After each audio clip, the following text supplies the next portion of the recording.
या अभी नहीं सीखा? मैंने नोएडा में ही तस्वीरें देखी कि सीएमएस के सीएमओ के पैर छूना पड़ रहा है महिलाओं के। वो स्थिति अभी भी है कि थोड़ा सुधरी है? देखिए, स्थितियां पूरी तरीके से ख़राब हैं। और जिस तरीके से 10 दिन पहले देखा जा रहा था कि हाँ, अस्पताल में ऑक्सीजन नहीं है, लोगों के पास रेमडेसिविर जो इंजेक्शन है वो उनको बाहर मिल नहीं रहे हैं, तो वो स्थितियां अभी तक वैसे ही बरकरार हैं। कुछ देर पहले ही जो हमने रिपोर्ट दिखाई उसमें आज से एक नियम बनाया गया है कि जो प्राइवेट अस्पताल हैं वो उनको बाकायदा अगर वो रेमडेसिविर इंजेक्शन किसी भी मरीज को ईमानदार के लिए लिख कर पर्चे में देते हैं तो उनको बाकायदा एक सर्टिफिकेट देना पड़ेगा कि मरीज की इस वक्त हालत क्या है और उसको रेमडेसिविर देना क्यों जरूरी है। लेकिन दूसरी तरफ अगर हम प्राइवेट अस्पताल को छोड़ दें तो जितने भी सरकारी अस्पताल हैं, राहुल खुद समझिएगा, जितने भी सरकारी अस्पताल हैं वहां से भी बाकायदा जो मरीज है उसको इंजेक्शन लगाने के लिए पर्चा लिख के दिया जाता है रेमडेसिविर इंजेक्शन के लिए कि हाँ वो बाहर से लेकर आए। तो अब ऐसे में सवाल ये खड़ा होता है कि जो दावे किए जाते हैं कि हाँ पूरी तरीके से बेड हैं, पूरी तरीके से ऑक्सीजन है, उनके पास सरकार के पास इंजेक्शन भी मौजूद हैं, तो फिर सरकारी अस्पताल में बाहर से इंजेक्शन क्यों मंगाया जा रहा है? तो यहां पर समझने की बात ये होगी कि कहीं ना कहीं अभी भी तरीके सिर्फ और सिर्फ अपने आंकड़ों की जो बाजीगरी है वो दिखाई जा रही है। सबके जो वहां पब्लिक आती है, जब उनसे बात करती है, मीडिया आती है, जब उनसे बात करती है तो उनका कहना होता है सब कुछ ऑलवेज। लेकिन जब आप वहां से बाहर निकलते हैं, जो आपने जिक्र किया कि हाँ सीएमओ के पैर महिला छू रही, उस महिला के जो महिला पैर छू रही थी उसके बेटे की मौत तक हो चुकी है परसों रात में, जिस वक्त ये घटना हुई उसके 6 घंटे के बाद, क्योंकि उसको इंजेक्शन नहीं मिला। तो यहां से हालात आप समझ सकते हैं कि सिर्फ दावे किए जा रहे हैं, वो दावे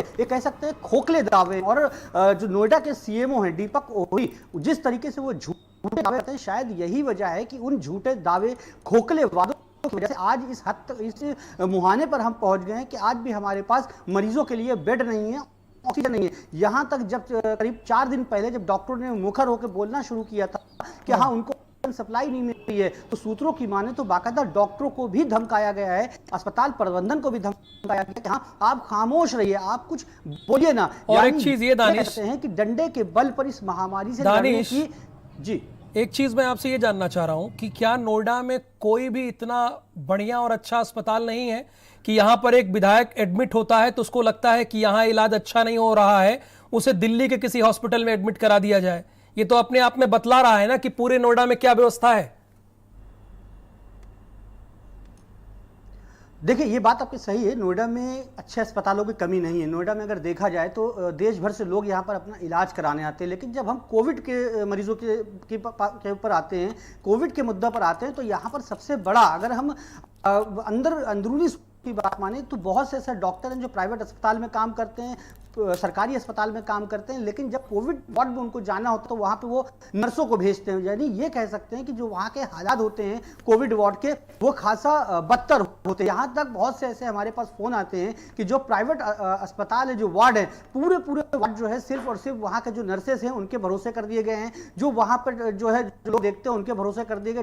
डॉक्टर 24 घंटे में एक बार आता है, यानी चाहे इसको डॉक्टर धानी कह लो या फिर ये कह लें डर, ये जो डर बैठा हुआ है डॉक्टरों के दिल में, इसकी यही एक बहुत बड़ी वजह है कि जितने भी अच्छे अस्पताल हैं या फिर प्राइवेट अस्पताल है, सरकारी अस्पताल है, इन सब में जो मौतों का आंकड़ा है वो लगातार बढ़ता जा रहा है। यथार्थ अस्पताल जिस जगह के आप जिक्र कर रहे हैं, यथार्थ अस्पताल में डेड बॉडी जिस तरीके से पड़ी हुई है, तो ये कह सकते हैं कि ये वो किसी भी एंगल से ये नहीं लगता कि वो प्राइवेट अस्पताल है। बाकायदा वहां पे मॉर्चुरी है, लेकिन उनके पास जगह नहीं कि मॉर्चुरी के अंदर डेड बॉडीज को रख ले। तो एक अव्यवस्था का आलम है, जितने भी अस्पताल हैं, चाहे वो प्राइवेट हो चाहे वो सरकारी हो, सब एक अव्यवस्था का आलम है। और शायद यही वजह है कि जो लोग वहां पर काम कर रहे हैं, और इसकी एक वजह यह भी है, दानी साहब की बात से ही निकलकर सब चीजें सामने हो गई, क्लियर हो गई कि मॉनिटरिंग ठीक से नहीं हो रही है। एक वजह यह भी है, कुछ सुविधाएं जो है भी मूलभूत सुविधाएं, मॉनिटरिंग ना होने की वजह से मरीजों को सही इलाज नहीं मिल पा रहा है। कानपुर से विवेक पांडे की रिपोर्ट क्या कहती है कोरोना को लेकर? देखिए राहुल, मैं बता दूं कि अभी थोड़ी पहले मैं जो है काशीराम हॉस्पिटल गया था, वहाँ का जायजा लिया। वहाँ के हालात बद से बदतर हैं। यहाँ पर कुछ लोग जो तीमारदार थे, उनके जो मरीजों की मौत हो चुकी थी और वो बाहर बैठकर बॉडी लेने का इंतज़ार कर रहे थे। तो बॉडी लेने के लिए भी उनको घंटों मशक्क़त करनी पड़ रही है, घंटों का इंतज़ार वहाँ पर करना पड़ रहा है। और वहाँ के लोगों का साफ तौर पर कहना था कि मेरे पेशेंट को अंदर जो है खाना नहीं दिया जा रहा है। हम लोग घर से खाना बनवा के लाए थे और अंदर खाना पहुँचा, पता नहीं हमारे मरीज को दिया गया या नहीं दिया गया।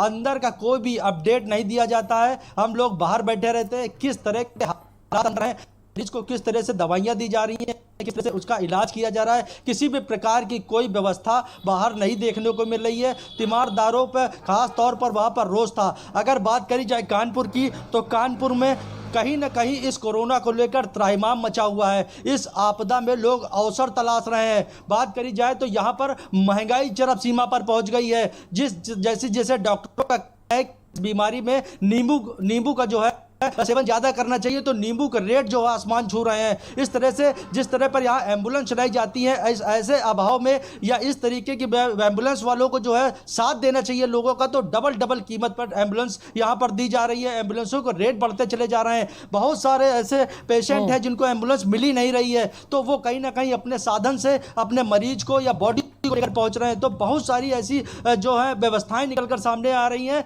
कि जहां पर अभाव है पूरी तरह से। अगर आप मेडिकल स्टोर के हालात देख लें, तो मेडिकल स्टोर में यहां पर सोशल डिस्टेंसिंग की तो धज्जियां उड़ाई जा रही हैं। चूंकि वहां मेला लगा है, हर आदमी को अपने मरीज के लिए दवा चाहिए, तो वहां पर जो दवा नहीं मिल रही है, जिस दवा को डॉक्टर बता देता है उसकी शॉर्टेज हो जाती है। लोग जो है जो दवा मार्केट है वहां पर जाते हैं, लेकिन वहां पर पूरी तरह से दवा गायब हो गई है। सिर्फ जो पैसे वाले हैं, रसूख वाले हैं, उनको लेकर यहां पर काला बाजारी की जा रही है। पैसे वालों को सारी चीजें अवेलेबल हो रही हैं, लेकिन जो गरीब जनता है वो त्राई कर रही है। ऑक्सीजन जो प्लांट है उसके बाहर जाके देख लीजिए, तो यहां पर ऑक्सीजन की व्यवस्था तो कराई जा रही है, लेकिन पड़ती है। पुलिस प्रशासन को सूचना दी जाती है, पुलिस प्रशासन उसको जल्दी से जल्दी मुहैया करा रहा है, लेकिन जो वहां पर प्लांट के बाहर लाइनों में लगे हैं, इतनी धूप में लाइनों में लगे हैं, तो वहां पर किसी प्रकार की कोई व्यवस्था नहीं है। शुक्र है कि यहां पर जो समाज सेवी हैं वो निकलकर सड़कों पर बाहर आए हैं और ऐसे जो लाइन पे लगे हुए ऑक्सीजन को लेकर लाइन में लगे हुए लोगों को पानी और खाने की व्यवस्था मुहैया करा रहे हैं। तो इस तरह की व्यवस्थाएं कानपुर में देखने को मिल रही है। सारी लचर व्यवस्था है। कुल मिलाकर सिर्फ काला बाजारी और काला बाजारी चल रही है। राहुल, दोनों संवाददाताओं के बात से ये क्लियर हो गया कि जो सुविधाएं हैं भी वो सही से मॉनिटरिंग ना होने की वजह से वो सुविधाएं लोगों को मिल नहीं पा रही हैं। संजय सिंह चौहान, आज भी देखा गया कि भैंसा कुंड में वेटिंग थी। आप ही की खबर थी, मैं देख रहा था, आप बता रहे थे आज भी वेटिंग है। यानी हालात जैसे 15 दिन पहले थे वैसे आज भी हैं। दावे बहुत हो जाते हैं लेकिन वो खोखले हैं। बिल्कुल राहुल, जिस तरीके से आज के आंकड़े और आज की डेड बॉडीज में वेटिंग थी वो कहीं ना कहीं बेहद ही चिंताजनक है। तस्वीरें जो कहीं ना कहीं डरा रही हैं लोगों को कोविड की, और कोविड की जो रफ्तार है वो लखनऊ में बहुत तेजी से बढ़ रही है। और यही वजह है कि अस्पताल से लेकर शमशान तक की सारी व्यवस्थाएं एकदम चौपट हो गई हैं और लोग भगवान भरोसे घूम रहे हैं।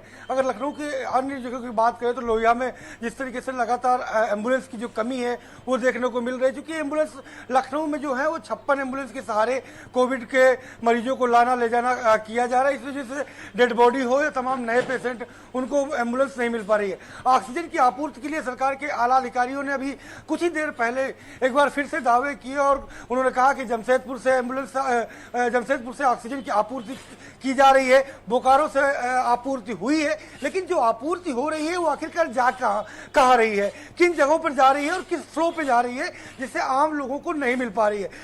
राजाजीपुरम का प्लांट में पिछले 3 दिन से लगातार लगा करके लाइन लोग खड़े हुए हैं, लेकिन ऑक्सीजन की आपूर्ति नहीं हो पा रही है। वहीं उसका दूसरा एक प्लांट है स्टार, वहां पर ऑक्सीजन खत्म हो गई, कब आएगी और कब मिलेगी ये किसी को नहीं मालूम है। सबसे बड़ी बात यह है कि ऑक्सीजन की आपूर्ति हो रही है, तो क्या जो लाइन पे लोग लगे हैं 3-3 दिन से, ये ब्रिटेन, श्रीलंका, अमेरिका, हांगकांग, हुलुलुलु से आकर के खड़े हुए, उन्हें शौक है कि 3-3 दिन से खड़े होकर के ऑक्सीजन की लाइन के लिए लगे, क्योंकि उनके पेशेंट जो है कहीं ना कहीं तड़फ रहे हैं, इस वजह से वो मेहनत कर रहे हैं। ये तस्वीरें सरकार को देखना चाहिए। आपूर्ति और आंकड़े अलग है। दूसरी चीज मैं बताऊं कि पिछले 12 अप्रैल से लखनऊ में जैसे ही 5000 के आंकड़े ऊपर आने शुरू हुए, तो इस सीएमओ कार्यालय ने और सीएमओ की पूरी टीम ने उन आंकड़ों को बताना बंद कर दिया कि कितने सैंपल्स रोगियों के कोविड के लिए जाते हैं और कितने पॉजिटिव आए हैं।